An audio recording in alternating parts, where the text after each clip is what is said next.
Depan agak mundur gimana? Atau ini agak mundur dikit? Udah begini Pak, ini aja. Sudah Pak.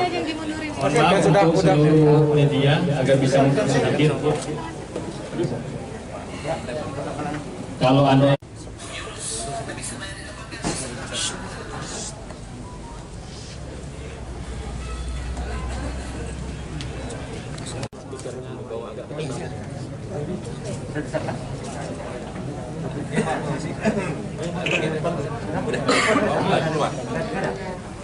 أشهد أن لا إله إلا الله وأشهد أن محمدا رسول الله.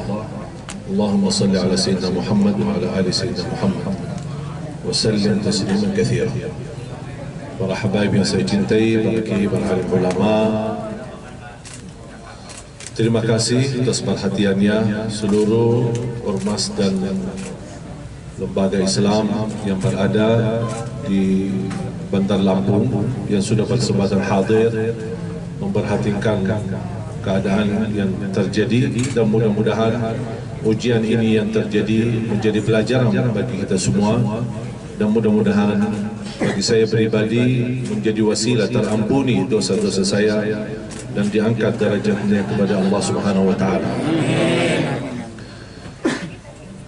Teman-teman, rekan media, terima kasih atas kehadirannya. Saya turut banggakan atas perjuangan Anda sekalian, dan saya harap kali ini berita yang disampaikan mohon betul-betul sesuai kejadian dan sesuai kenyataan, dan mudah-mudahan wasilah dari wartawan yang berjuang dalam kebaikan. Mudah-mudahan amal saleh ini menjadi pahala bagi wartawan yang hadir dan bisa menyampaikan pesan-pesan kepada umat dan cerita yang terjadi sebenarnya, tanpa kita menimbulkan hal-hal yang kita tidak inginkan. Yang pertama, alhamdulillah syukurillah, saya sudah 12 tahun berada di Indonesia, dan sepanjang perjalanan dakwah kami mulai dari nol bahasa Indonesia sampai alhamdulillah diberikan bahasa Indonesia dan kemudahan berbahasa, sampai warga negara asing menjadi alhamdulillah mendapatkan anugerah dari Presiden tahun 2011 Bapak SBY menjadi warga negara Indonesia, dan kepercayaan yang saya dapat, kehormatan yang saya dapat di kalangan masyarakat saya, masyarakat kita ini, kemudian para ulama, para habaib, para kiai, sangat berharga bagi saya. Makanya saya merasa terbeban untuk menjaga nama baik Indonesia. Dan inti daripada dakwah kami, tinggalkan perbedaan, tinggalkan khilafiyah, jagalah kebersamaan, jagalah kebersatuan, cintailah Al-Quran, jaga kemuliaan akhlak, menjaga kedamaian, menghormati berbeda agama, menghormati berbeda suku dan budaya. Kita harus bersatu di bawah bendera merah putih. Dan silahkan lihat, sepanjang 12 tahun tidak ada alhamdulillah ceramah atau kesan tausiah yang kira-kira menimbulkan fitnah atau kekerasan atau isu-isu yang tidak diinginkan, apalagi terkait nikmat aman di negeri kita Indonesia. Saya juga cukup lama sinergi dengan aparat keamanan, TNI maupun polisi. Banyak kegiatan dakwah kami, bahkan banyak undangan kami yang kami terima dari polda-polda daerah-daerah, kemudian dari TNI juga di daerah-daerah. Makanya alhamdulillah kami sinergi untuk bersama-sama menjaga kebersatuan umat Islam khususnya di Indonesia dan masyarakat Indonesia umumnya di Indonesia, di tanah air kita. Dan mudah-mudahan apa yang saya selama ini sampaikan menjadi pelajaran bagi saya sendiri dan motivasi umat untuk terus menjaga kebersatuan dan kebersamaan.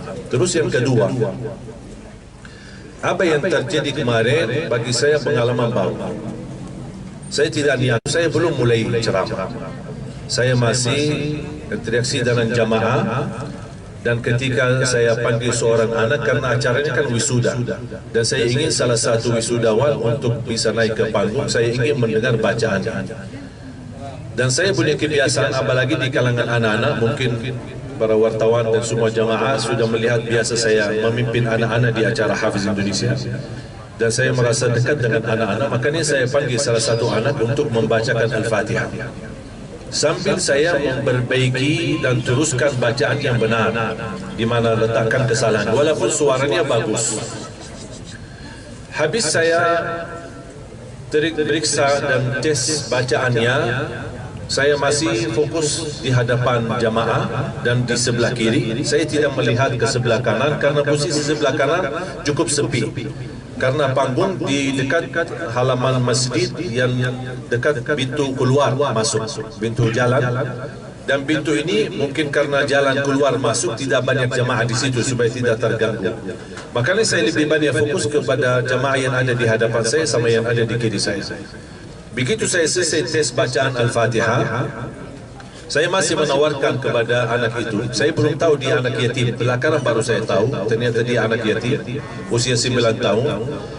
Begitu saya selesai tes bacaan Al-Fatihah, saya tawarkan, kamu ingin hadiah apa?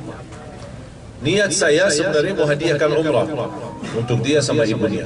Tapi saya belum terungkap. Saya masih tawarkan, kamu mau hadiah apa? Dia masih bingung sampai dia mempandangi ibunya. Saya bilang, udah ke sana aja ke ibu, jubatannya ibu kamu. Barangkali ada masukan apa lagi.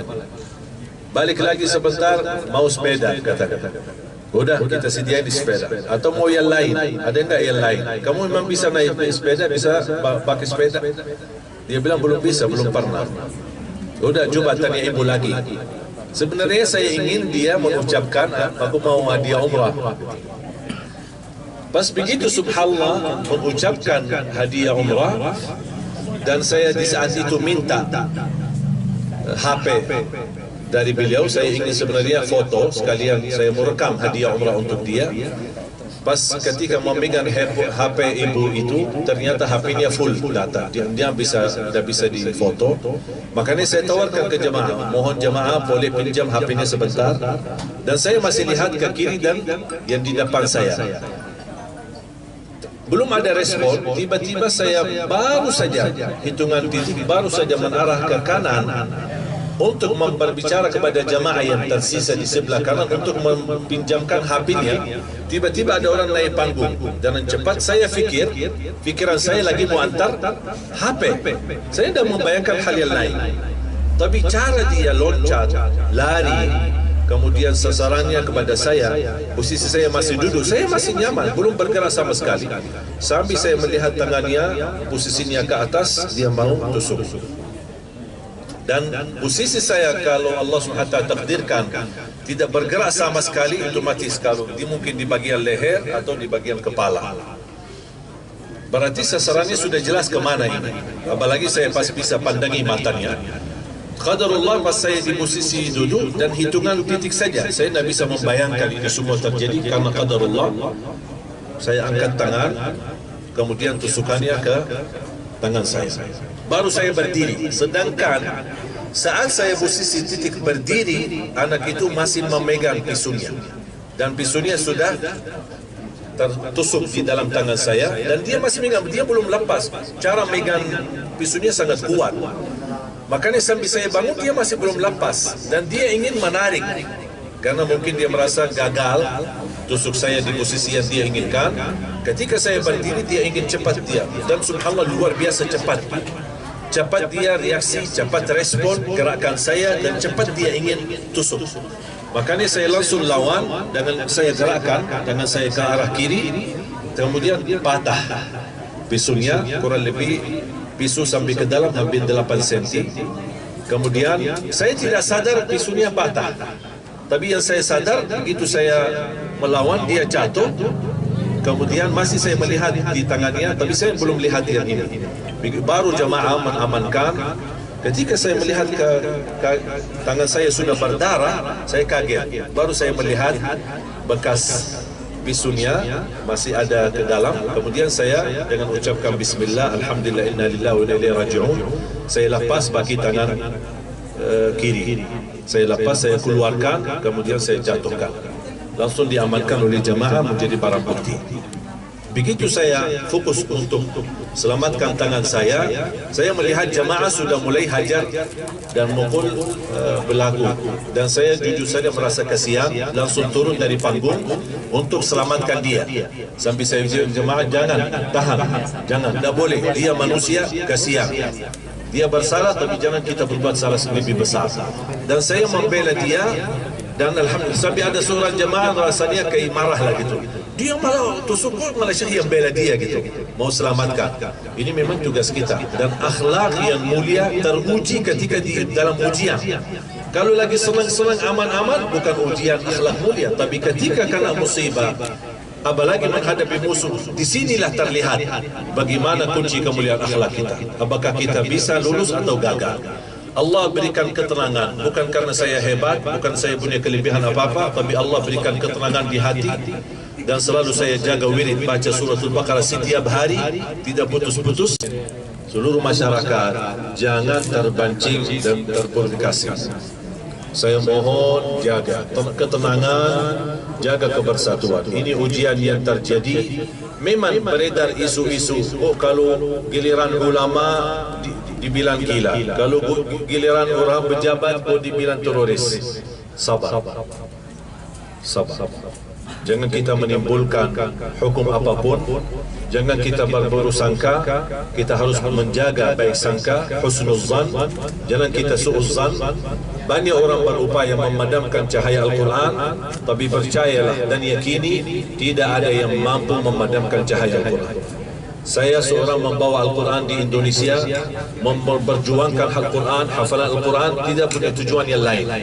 Mencintai Al-Quran, berakhlak Al-Quran, dan insya-Allah dengan apa yang terjadi ini justru membuat saya lebih semangat. Makanya semua acara, rangkaian acara saya bilang jangan ditunda, jangan digeserkan. Kalau Allah takdirkan kita mati di jalan Allah, lebih baik mati di jalan Allah daripada mati di masjid. Maaf, daripada mati di hotel atau mati di rumah. Ya mendingan mati di masjid, mendingan mati pas lagi dakwah. Karena dakwah ini adalah jalan para nabi dan rasul, bukan jalan sembarangan orang. Makanya alhamdulillah wa syukurillah, Allah berikan kemudahan bisa berdakwah, bisa terus memperjuangkan. Di malam itu pun habis kejadian musibah, saya isi lagi acara tausiah dan tabligh akbar di Masjid Ar-Rahim, Baitul Rahim, dan alhamdulillah hari ini kita bisa bersama-sama ramah-tamah, dan insyaAllah nanti siang saya akan kembali ke Jakarta, dan saya dapat perhatian dari aparat keamanan dan di tempat, kemudian Pak Kapolda sendiri langsung turun tangan, bahkan bertemu dengan saya.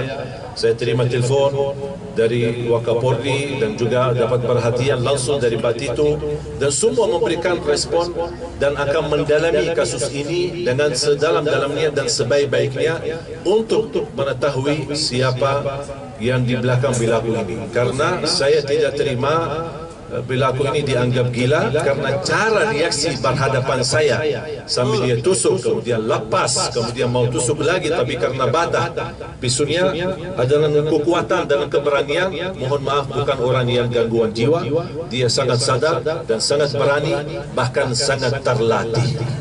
Dan kalau kata terlatih berarti ada orang yang di belakang dia. Siapa? Wallahu a'lam.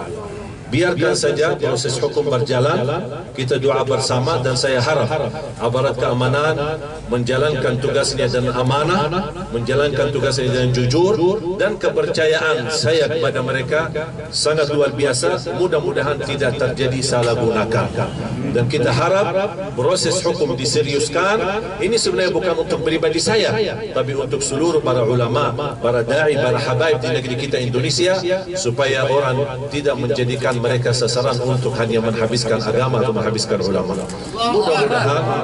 Mudah-mudahan adalah ikhlaskan. Mau sampai kapan?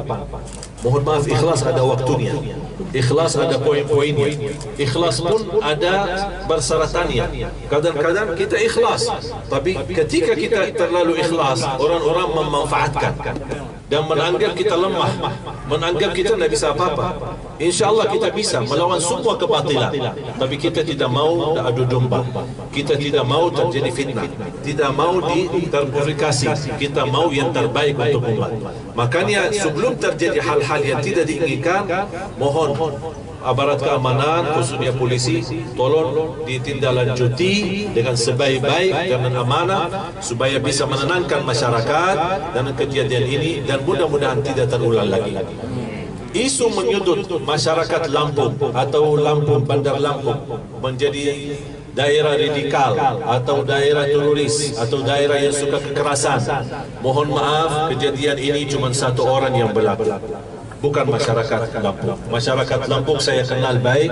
Saya sudah berkali-kali ke Lampung. Masyarakat Lampung sangat mencintai kedamaian, sangat mencintai ulama, sangat mencintai para habaib. Tak mungkin mereka berniat jahat seperti ini.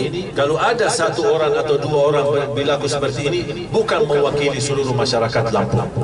Dan saya berterima kasih kepada seluruh masyarakat di Lampung, khususnya para habaib, para kiai, para ulama dan semua ormas-ormas yang cukup banyak yang bisa bersempatan hadir di siang hari ini. Mohon maaf saya tidak bisa sebut satu persatu, tapi saya tolong ingatkan, tolong tenang, sabar, ini ujian dan insyaAllah akan berlalu menunjukkan pertolongan Allah kepada kita. Yang berlaku dan yang di belakang mereka mohon dihukum. Itu aja, karena ini negara hukum. Jangan sampai kita terpaksa memain hukum sendiri. Kita mau negeri hukum ini berlaku dan juga mohon semua, saya harap mudah-mudahan aparat keamanan bisa berhasil untuk menangkap semua orang yang tersangka di dalam kasus ini. Bukan untuk diri saya, tapi mudah-mudahan insyaAllah menjadi pelajaran buat semua para habaib dan ulama. Dan saya harap aparat keamanan, polisi tolong sinergi dengan ulama. Kewajiban aparat keamanan bukan hanya menjaga pejabat, tapi ini kewajiban, bahkan lebih tinggi kewajibannya daripada menjaga pejabat adalah menjaga ulama. Karena ulama kita di Indonesia adalah berlindung negeri kita. Ulama di negeri kita Indonesia adalah keselamatan negeri kita. Ulama di negeri kita Indonesia adalah berjuang untuk memerdekakan negeri kita Indonesia. Maka tidak akan tercukupi dengan keterangan dari polisi. Kalau dia misal mengambil keputusan terakhir, seandainya keputusan terakhir adalah perilaku adalah gangguan jiwa atau gila dan sudah ditutupi kasus ini, saya tidak akan berhenti di situ. Pasti akan kita perjuangkan kalau terpaksa sampai ke mahkamah supaya terbentuk tim ahli yang memiliki keahlian dalam bidang psikologi jiwa supaya kita bisa mendapatkan reaksi yang benar dari mereka dan kita bisa libatkan beberapa pihak supaya menjadi netral. Ya, mudah-mudahan. Dan kita di dalam hal ini tidak ada kepentingan politik, tidak ada isu-isu hal-hal yang kepentingan. Saya harap ini semua diabaikan, jangan kita terpancing dan mudah-mudahan insyaAllah dengan Allah yang takdirkan, sebagaimana Allah takdirkan, Allah juga yang selamatkan dan Allah pun yang akan memberikan solusi yang terbaik untuk melindungi para ulama dan kiai kita dan habaib kita. Terima kasih.